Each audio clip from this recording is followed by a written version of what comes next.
Yan. Isang mapagpalang araw muli sa atin mga ka-voltage at meron na naman po akong customer at ang ipare-repair nila sa akin ay isang washing machine. Ang issue po nito mga ka-voltage ay sira na po ang makina, yung motor mismo ng washing. Pero yung motor ng dryer okay naman. So ngayon, ito na nga, pinabili nga ako ng customer ng bagong motor. Brand new pong motor talaga yan, hindi po yan rewinded. Pinabili nila ako, tapos yun nga, kinabit ko.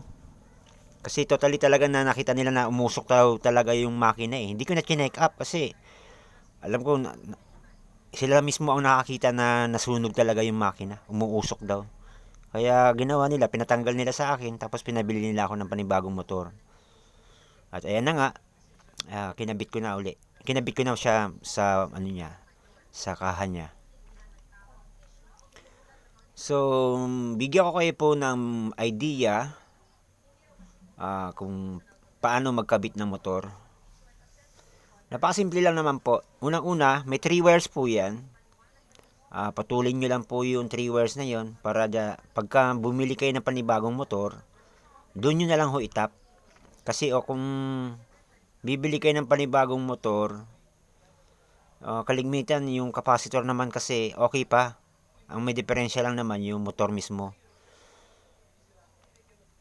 3 wires lang naman po yan para hindi kayo mahirapan. Hanapin nyo lang po yung common. Kaligmitan ng common ng mga brand new ngayon ay kulay blue. Yun po ang common, yun lang line. Tapos yung dalawa, capacitor na po yun.